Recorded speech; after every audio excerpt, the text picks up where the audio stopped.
When I asked what was wrong, she said she had a bit of a headache and I decided not to press. Clad in wellies and waterproof coats, we arrived at the festival in a downpour. Our feet were sucked into claggy, viscous mud straight away, and we were sweating inside our jackets. I took the decision that the best way to fight off the vagaries of the weather was to drink as much as possible. By late afternoon, I didn't mind the mud. And finally, at 6, the sun came out. We'd seen a weird kind of emo rock band and a folk punk duo I like, plus some comedy in one of the tents. The main event was still to come. I made my way back to Anya with 2 more wobbly pints of cider in my hands that I'd had to queue painfully long for.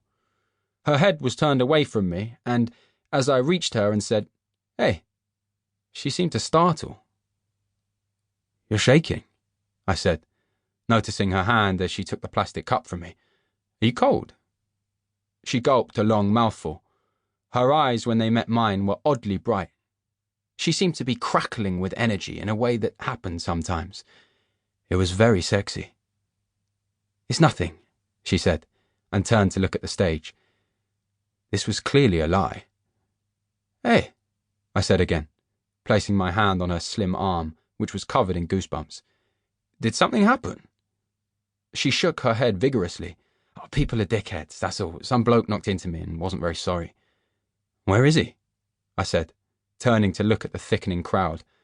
"Gone," she said, and gave me a wonderful smile that seemed to come from nowhere. "Let's forget it, okay?" "Okay, if you're sure." I took a swig of my pint. I allowed myself to relax and soak up the buzz of the crowd.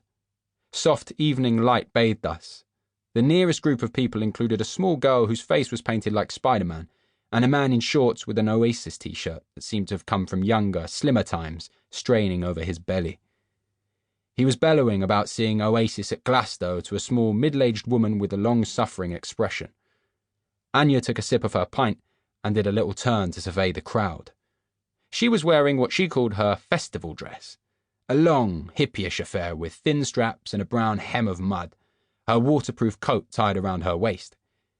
I didn't resist the urge to kiss her freckled shoulder, and she gave me a quick, warm smile. There was a palpable thrum of excited energy in the crowd. The thing we'd all been waiting for was happening any moment now.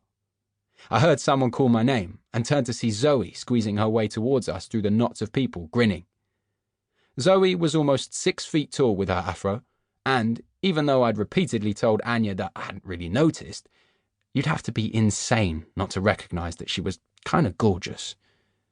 She wore thick-framed glasses that would have made anyone else look like Morrissey on a bad day, but highlighted her big, brown eyes, and she always had on brightly coloured lipstick. She could be stern when needed, but the kids adored her. She'd even won over some of the racist old parents round here. The fact that she stood out at all was one of the downsides of living in this small seaside town. I was born and raised in the crowded, multicultural heart of London, and, well, it was an adjustment. I'd been asked more than once here, with a note of suspicion, if I was an Arab because of my dark colouring and beard.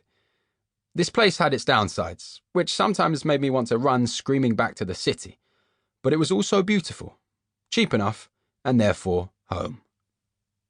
Zoe was my best friend at work, and by default probably in the town, but I sensed a tightening in Anya's expression whenever her name came up, so I tried not to talk about her too much.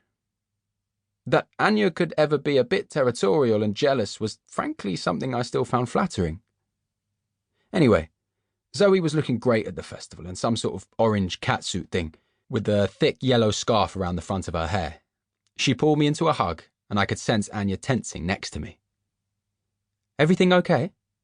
Zoe said, turning to Anya. She gave her an odd sort of look, but I didn't think anything of it then. Anya's smile was tight. "Yeah, brilliant," she said. "And we're so grateful for the tickets, aren't we, Elle?" But she reached for my fingers at the same time, and it felt like she was making a point. Zoe didn't seem to notice anyway. She began to tell me a story about one of the mothers saying her son didn't have any time to do an after-school club anymore because one of his tutors was changing days. "One of them," she said now. "He's 10 years old."